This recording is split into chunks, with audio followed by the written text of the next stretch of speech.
Puis je m'étais lié d'amitié avec un jeune Cambodgien avec qui je faisais mes courses. On se promenait en mobilette. Un soir, en sortant de Phnom Penh, une voiture nous coupe, puis deux gars sortent avec une AK-47 qui nous pointe, là, fait que j'étais en civil, j'étais pas armé, j'avais rien pour intervenir, fait que j'ai joué la logique de bon, ben, je vais faire ce qu'ils me demandent. Fait que je débarque de la mobilette, mais mon chauffeur voulait pas.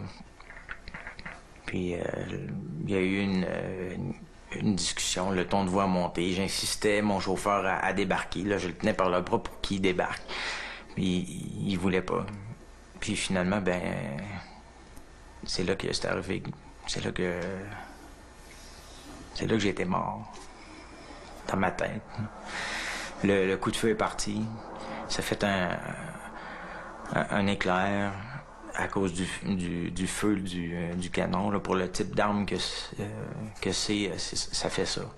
Le bruit assourdissant, ça m'a assourdi les oreilles, puis il l'avait atteint en pleine tête, donc j'en avais plein sur moi. Là. Fait que j'étais sûr que j'étais mort ce soir-là. Quand j'ai défigé, ben la mobilette était plus là, les deux gars avec l'auto étaient partis. Il restait juste moi puis le Cambodgien par terre. Et c'est là que ça a commencé. Là, tout ce que je voyais comme étant une normalité, tout ce que je connaissais, c'était plus ça. Le tour a duré 7 mois, puis sur ces 7 mois-là, je pense que j'aurais jamais vu autant de personnes mortes ou d'incidents où ce que j'ai été impliqué. Je me disais, voyons, ça n'a pas de bon sens, ça n'a pas de logique. C'est là que j'ai commencé à réfléchir aussi. Puis pour les forces, un soldat qui commence à penser, c'est plus un bon soldat.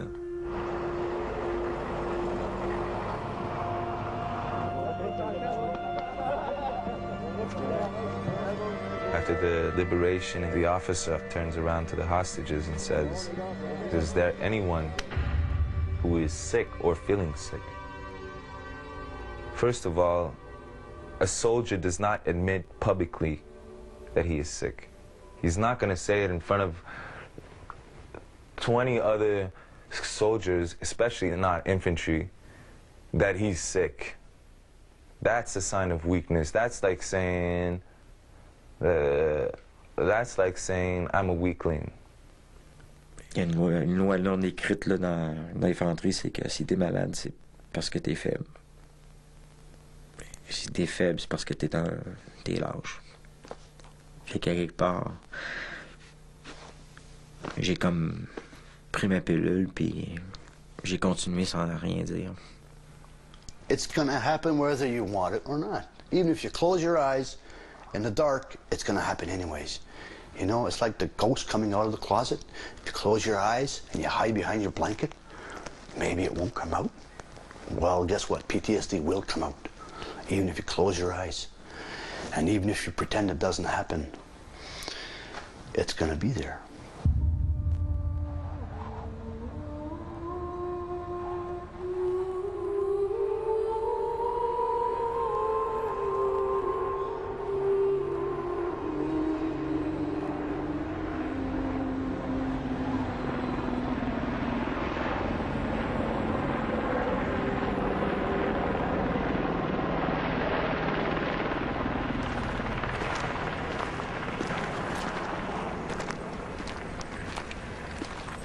Ouais, bravo, fort et clair, à vous. Ouais. Ouais. On s'était fait dire qu'il y avait des enfants qui étaient enlevés. Puis ben, nous autres, on voulait savoir pourquoi. On n'a pas trouvé vraiment la raison exacte, c'est pas précis encore. Il y a des enfants qui disparaissaient. Donc, il y en a qui ont supposé que c'était du trafic d'organes. Ben non, pour l'esclavagisme.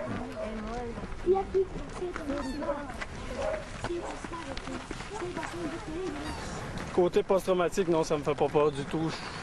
Non, pas vraiment. Je peux pas être au-dessus de ça, là, mais C'est pas quelque chose qui me tracasse trop présentement. C'est pas des choses, dans un monde principalement constitué d'hommes, on admet ces choses-là facilement. Parce que cette culture-là, c'est la culture même qui fait en sorte que nos soldats survivent au combat. On est une armée, puis cette armée-là doit avoir ce sentiment-là d'infaillibilité ou d'invincibilité. Mais lorsqu'on n'est pas déployé, c'est là qu'il faut prendre soin de nous-mêmes.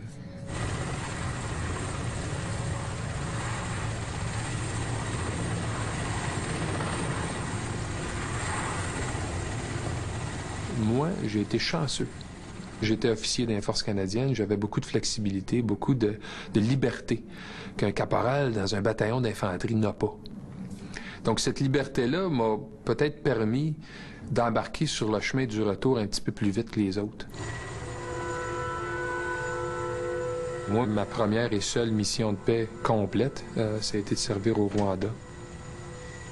Le génocide avait commencé à ce moment-là. On ne l'appelait pas un génocide, puis je me suis ramassé là, moi, je pense, au mois de mai 1994. Donc, ça faisait pratiquement déjà un mois qu'on voyait à la télé, tous les jours. Mais c'est remarquable comment on peut se déconnecter de la réalité en regardant la télé. Et moi, je regardais les nouvelles tous les soirs, puis évidemment, je me disais, moi, c'est terrible. Mais ça m'affectait pas.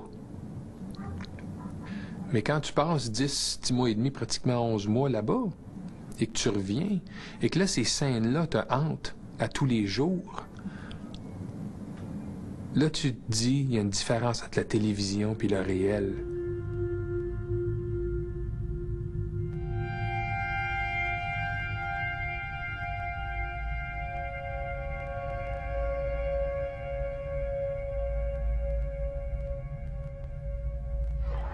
Mais j'ai continué parce que on nous entraîne à encaisser puis à continuer.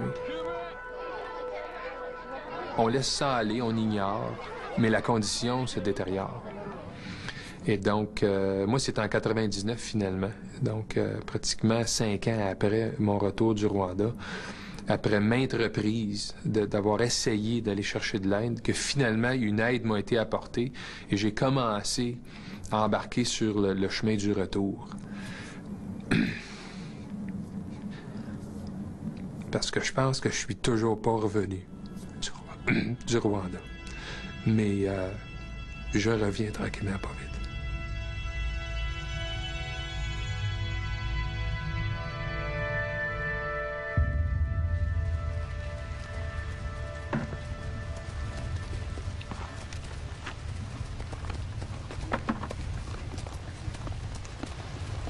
Les instincts de survie est tellement élevé, là. Puis quand il commence à être visible, qu'il est blessé, là, ou qu'il est faible, il va se tenir dans le centre du troupeau.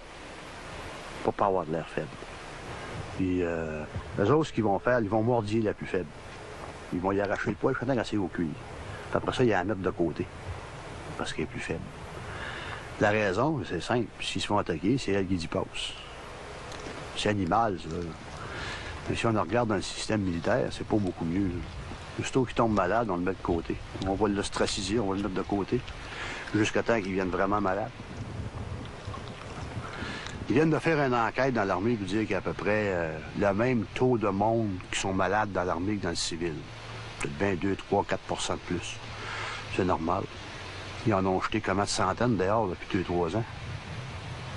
Quand tu débarrasses des malades, mais après ça, tu fais une enquête, savoir s'il y a du monde de malade. Il n'y en a plus. On les a foutus à la porte. Après ça, on organise tout pour survivre.